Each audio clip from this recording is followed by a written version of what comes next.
Good morning बच्चों। आज हम करते हैं कक्षा 10वीं मैथ्स चैप्टर नंबर 5, उसमें भी एक्सरसाइज 5.2 क्वेश्चन नंबर 14। 10 और 250 के बीच में 4 के कितने गुणज हैं, यानी कि क्वेश्चन नंबर 4 देखना है, हम 14 देखना है। और 10 और 250 के बीच में 4 के गुणज ढूंढने हैं। 4 के गुणज यानी कि हमारी फर्स्ट टर्म हो जाएगी 12 and so on.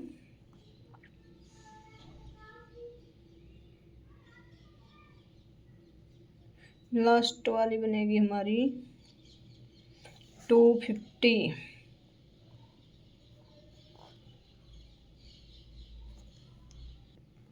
Last term बनेगी हमारी इस तरह से 248, यानी कि डी की वैल्यू तो बन गई 4, ए की वैल्यू आ गई 12 और टी एन है बेटा 248। टी एन का फार्मूला अप्लाई करेंगे a plus n minus 1 into d. Values डाल देंगे 248 equal to 12 plus n minus 1 into 4। 248 घटा 12 बराबर है एन माइनस 1 इंटू 4। 12 घटाएंगे तो 6 और 4 में से गया 3, 2 डिवाइड बाई 4 एन माइनस 1। 4 से इसको भाग करेंगे, 4 पंजे 20, 4 निम 36। 59 बराबर है एन माइनस 1। एन की वैल्यू आ जाएगी 60। तो जो है 10 और 250 के बीच में 4 के गुणज हैं वो हैं 60। अब आते हैं क्वेश्चन नंबर 15 पर बेटा। क्वेश्चन नंबर 15 है एन के किस मान के लिए दोनों समानांतर श्रेणी यानी कि 63, 65, 67 एंड सो ऑन। दूसरी है 3, 10, 17 एंड सो ऑन के nवें पद बराबर होंगे। यानी कि हमने वो मान फाइंड आउट करना है जहाँ पर इस वाली एपी का और इस वाली एपी का मान बराबर आएगा। पहली वाली एपी का मान लेते हैं A1 63 है, D1 की वैल्यू निकालेंगे 65 घटा 63 निकल के आई 2। सेकंड वाली जो एपी है 3 वाली उसका लिखेंगे A2 3 और D2 निकालें 10 माइनस 3, आंसर बना हमारा 7। अब मान लेते हैं TN टर्म है जो वो बराबर आएगी हमारी, TNth टर्म जो है वो बराबर आएगी। तो A plus n minus 1 into D. एक बार A1 D1 डालेंगे और एक बार A2 plus n minus 1 into D2 डालेंगे। ये भी हमारी क्या है TN।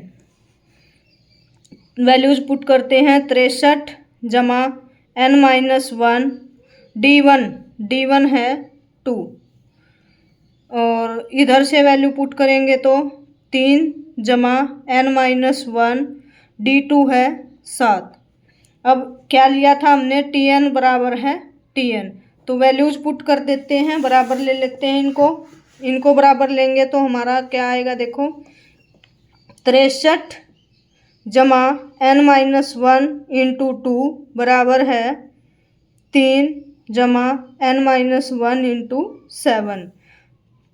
एन वाली टर्म एक साथ कर लेते हैं और न्यूमेरिकल वाली टर्म्स एक साथ कर लेते हैं, यानी कि n minus 1 into 7 minus n minus 1 into 2। 63 में से 3 माइनस होगा तो 60, एन माइनस 1 दोनों में से कॉमन 7 माइनस 2 60 बराबर है n घटा 1। 7 में से 2 घटाएंगे तो 5, n माइनस 1 60 बटे 5, 5 एकम 5, 5 दूनी 10, n बराबर है 13। यानी कि जो 13 या 13वीं जो टर्म होगी हमारी वो दोनों की बराबर आएगी।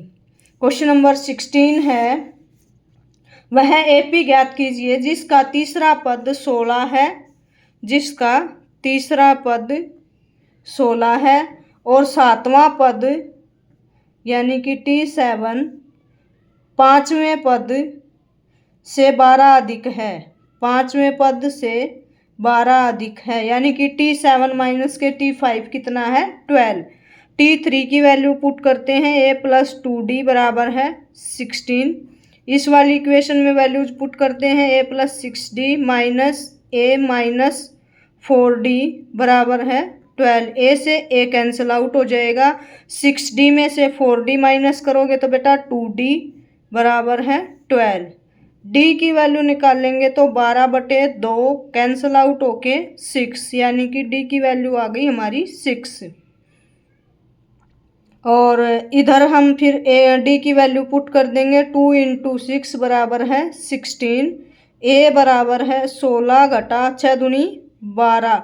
a की वैल्यू निकल के आई हमारे पास बेटा 16 में से 12 घटाओगे तो 4।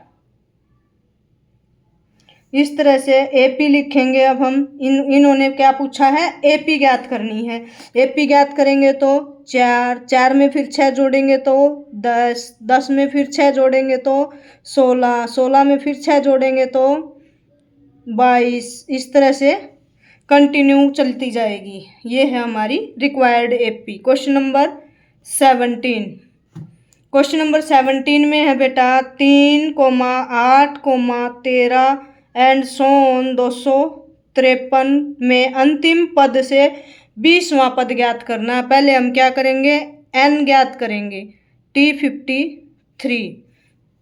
a की वैल्यू क्या है बेटा 3, d की वैल्यू क्या आएगी 8 माइनस के 3 यानी कि 5। a plus n minus 1 into d बराबर है 253। a की वैल्यू है 3, n की वैल्यू निकालेंगे हम और d की वैल्यू है 5, 253। ये आएगा 3 प्लस n माइनस 1 इंटू 5 बराबर है 253। घटाएंगे तो n माइनस 1 इंटू 5 बराबर है 253 घटा 3, यानी कि n माइनस 1 इंटू 5 बराबर 250। n माइनस 1 की वैल्यू निकल के आएगी बेटा 5 से इसको डिवाइड करोगे तो 50 और n की वैल्यू निकल के आएगी 51। अब लास्ट टर्म मेरे को पता लग गई 51 और लास्ट से कितना निकालना मुझे 20वां निकालोगे तो इसमें से क्या करेंगे हम 19 को घटा देंगे, जो निकल के आएगा वो टर्म हम ज्ञात कर लेंगे, यानी कि 32 निकल के आया हमारा। अब हम क्या करेंगे T32 निकाल देंगे, T32 की वैल्यू निकालेंगे तो क्या आएगा 31D। A की वैल्यू पता है हमें 3 है, 31 और D की वैल्यू भी पता है 5 है। तो ये आया बेटा 3, 5, 5 दिए 15 यानी कि 158। अब लिख देंगे अंत से 20वां पद जो है वो है 158 होगा। इस तरह से हमारा ये वाला क्वेश्चन कंप्लीट होता बेटा। नेक्स्ट क्वेश्चंस नेक्स्ट वीडियो में कराऊंगी बेटा, आप इतना ही कर लेना। Thank you for watching, bye bye, take care.